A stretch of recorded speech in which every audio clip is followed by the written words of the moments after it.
दोस्तों सबसे पहले तो जरा इस फोटो को देखिए। आज से एक साल पहले यानी 2022 में जिस आईफोन 13 की कीमत करीब 70,000 रुपए थी, फ्लिपकार्ट पर हुई बिग बिलियन डेज की सेल के दौरान उसे 49,990 रुपए की प्राइस पर लिस्ट किया गया। अब इससे हुआ ये कि लाखों ऐसे लोग जो 30 से 35,000 का बजट लेकर आईफोन 11 या फिर इसी रेंज के किसी एंड्रॉइड फोन को खरीदने का सोच रहे थे, वो अपना बजट बढ़ाकर आईफोन 13 की लाइन में लग गए। लेकिन उनकी उम्मीदों को झटका तब लगा जब आईफोन 13 की सेल शुरू होने के बाद पलक झपकते ही ये आउट ऑफ स्टॉक हो गई। हालांकि कुछ टाइम के बाद से ये फोन फिर से स्टॉक में आया, लेकिन तब इसकी कीमत 50,000 नहीं बल्कि 52 से 55,000 तक बढ़ा दी गई थी। अब जो लोग बेसब्री से आईफोन 13 की आस लगाए बैठे थे, वो स्टॉक में वापस लौटे आईफोन को देखकर अपने सब्र के बांध को काबू में नहीं रख पाए और जल्द ही प्राइस और ज्यादा बढ़ने के डर से उन्होंने 2-4 हजार और अधिक खर्च करके तुरंत फोन ऑर्डर करना ही ज्यादा सही समझा।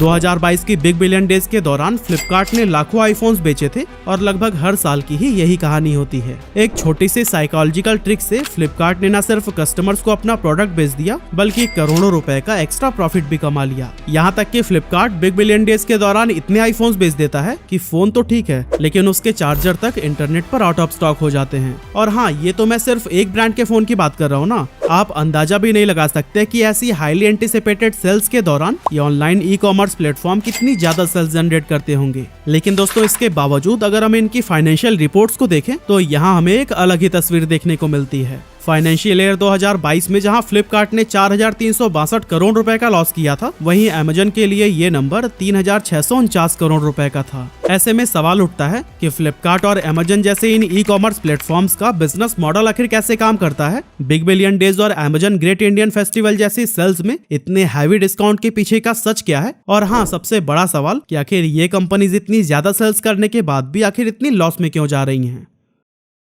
तो दोस्तों बिग बिलियन डेज और अमेजन ग्रेट इंडियन सेल्स के दौरान इतने सस्ते प्रोडक्ट लेते समय आपने कभी ना कभी तो जरूर सोचा होगा कि आखिर ये ई कॉमर्स जायंट्स इतने सस्ते में प्रोडक्ट्स को दे कैसे पाते हैं। अब अगर हम स्मार्टफोन्स की ही बात करें तो ये कंपनीज अच्छे से जानती हैं कि ब्रांड चाहे जो भी हो, हर स्मार्टफोन की सेल्स हजारों या फिर लाखों में होने वाली है। इसको ध्यान में रखते हुए कंपनीज हर प्रोडक्ट के सेलर से स्पेशल प्राइस की डिमांड करती है और फिर प्रॉफिट मार्जिन को मिनिमाइज करके हाई वैल्यूम सेल पर फोकस करती है। अब मान लीजिए कि एक स्मार्टफोन पर फ्लिपकार्ट और अमेजन के सेलर कुल मिलाकर 1,000 रुपए का प्रॉफिट कमा रहे हैं और बिना किसी ऑफर के उस स्मार्टफोन की महज 3,000 यूनिट से बिकती हैं। तो फिर इस केस में उनका टोटल प्रॉफिट सिर्फ 30 लाख रुपए ही होता है। लेकिन अगर सेलर उसी सेम प्रोडक्ट में अपने प्रॉफिट को आधा यानी कि 500 रुपए भी रखे और एक्स्ट्रा 500 रुपए का डिस्काउंट अपने ग्राहकों को दे तो शायद वो 10 से 15,000 फोन्स बेच लेंगे और इस कंडीशन में उनका टोटल प्रॉफिट मार्जिन बढ़कर 50 से 75 लाख रुपए तक हो जाता है। और हाँ, अगर आपने कभी ऑनलाइन स्मार्टफोन खरीदा हो तो आपने ये चीज जरूर नोटिस की होगी कि in most of the cases जो स्मार्टफोन फ्लिपकार्ट पर मिलता है वो अमेजन पर नहीं मिलता और जो अमेजन पर मिलता है वो फ्लिपकार्ट पर अवेलेबल नहीं होता। फ्लिपकार्ट और अमेजन स्मार्टफोन ब्रांड्स के साथ एक्सक्लूसिव डील करते हैं जिससे कि वो उस पर्टिकुलर स्मार्टफोन के लिए ऑनलाइन मार्केट से कंपटीशन को पूरी तरह से खत्म कर देते हैं। इससे होता यह है कि बिना ज्यादा डिस्काउंट और ऑफर्स दिए ही ये प्लेटफॉर्म अपनी मुंह मांगी कीमत पर उस स्मार्टफोन को आसानी से सेल कर पाते हैं।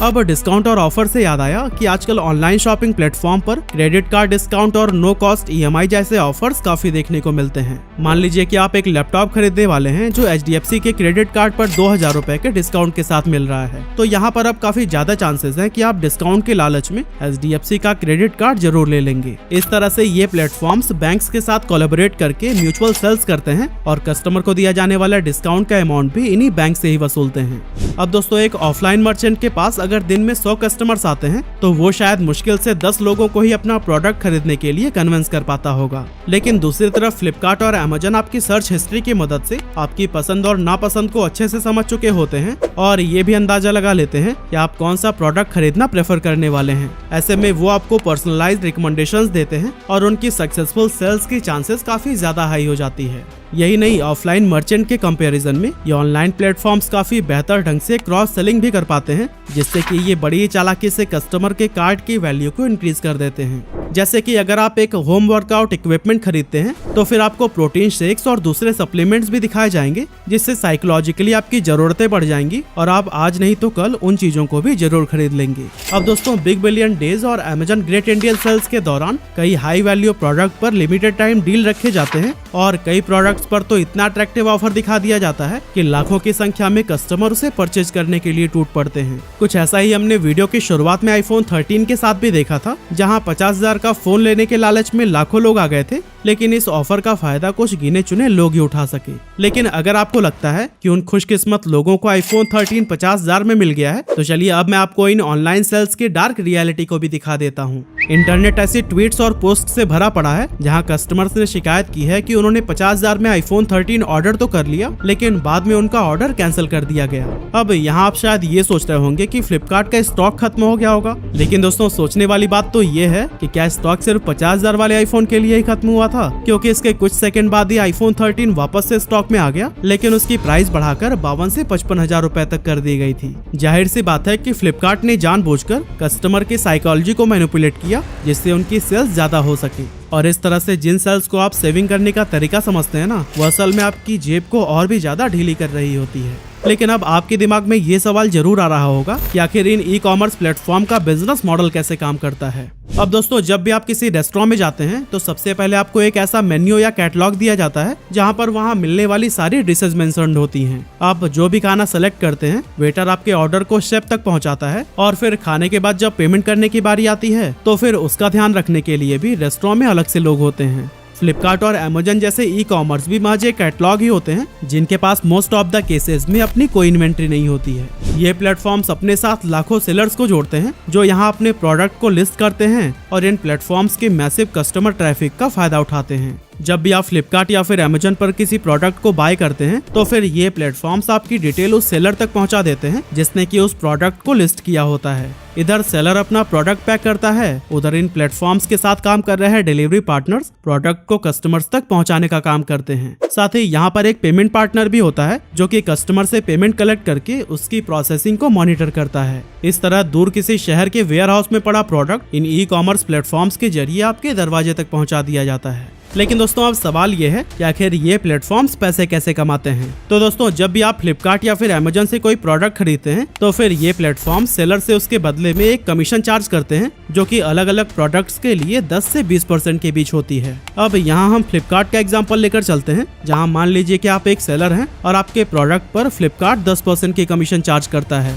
पर दोस्तों, यहाँ पर आपके खर्चे सिर्फ यही नहीं होते। फ्लिपकार्ट आपसे पेमेंट गेटवे की कलेक्शन फी भी लेता है, जो कि प्रोडक्ट की प्राइस का 2% होता है। इसके बाद से शिपिंग फी होती है, जो कि कस्टमर की लोकेशन और प्रोडक्ट के वजन के हिसाब से कैलकुलेट की जाती है। आखिर में इन सारी प्लेटफॉर्म फी के बाद गवर्नमेंट भी अपना टैक्स लेते हैं, जो कि सेलर्स को अपने पास से ही देना होता है। इस तरह से अगर कोई प्रोडक्ट प्लेटफॉर्म पर 1500 रुपए में बिकता है तो फिर सेलर्स की जेब तक करीब 1200 रुपए ही पहुंचते हैं। अलग अलग प्लेटफॉर्म्स की कमीशन के बीच अपना प्रॉफिट बढ़ाने के लिए फ्लिपकार्ट और अमेजन जैसी कंपनीज ने शिपिंग और डिलीवरी के लिए भी अपने खुद के प्लेटफॉर्म डेवलप कर लिए हैं, जैसे कि शिपिंग कंपनी ई कार्ट और पेमेंट गेटवे फोन पे, दोनों को ही फ्लिपकार्ट ओन करता है। मतलब एक चीज तो साफ है कि फ्लिपकार्ट और अमेजन जैसे प्लेटफॉर्म्स हर प्रोडक्ट पर अच्छा खासा कमीशन कमाते हैं। लेकिन अगर ऐसा ही है तो फिर ये ऑनलाइन ई कॉमर्स प्लेटफॉर्म्स इतने ज्यादा लॉस में क्यों हैं? एक्चुअली इसके पीछे मेनली 2 मेजर पॉइंट्स हैं। पहला मार्केटिंग कॉस्ट और दूसरा हैवी डिस्काउंट्स।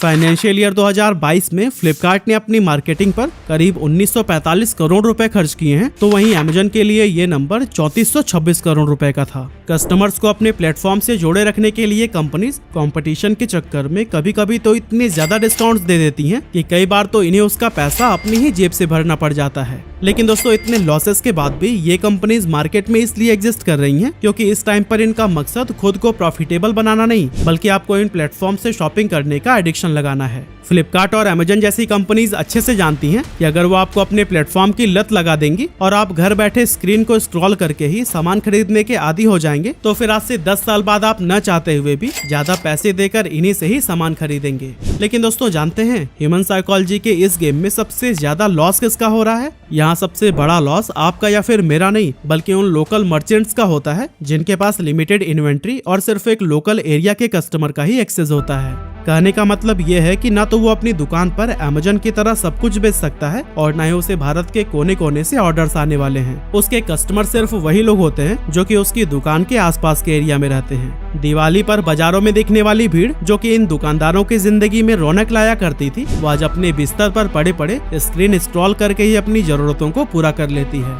अब दोस्तों, ये तो ही प्रॉब्लम, लेकिन अगर आप एक लोकल मर्चेंट हैं तो तो फिर आप प्रॉब्लम नहीं बल्कि सोल्यूशन की तलाश में होंगे। तो दोस्तों, इसका सबसे अच्छा सोल्यूशन है अपनी डिजिटल नॉलेज को बढ़ाना और खुद भी इंटरनेट की दुनिया में कदम रखना। अब देखिए, अमेजन और फ्लिपकार्ट पर जो सेलर्स लिस्टेड होते हैं वो भी कहीं ना कहीं तो लोकल मर्चेंट ही होते हैं, जो कि अपने आप को इंटरनेट की दुनिया से जोड़ते हैं और एक लोकल एरिया की बंदिशों से निकलकर ग्लोबल लेवल पर सेल करते हैं। लेकिन अगर ये आपके लिए पॉसिबल नहीं है तो फिर आपको अपनी कस्टमर सर्विस पर सबसे ज्यादा ध्यान देना होगा। आप अपने बिहेवियर और अपनी पर्सनलाइज सर्विस से जितना ज्यादा अपने कस्टमर्स को इन्फ्लुएंस कर पाएंगे, वो उतने ही आपके शॉप के प्रति लॉयल रहेंगे।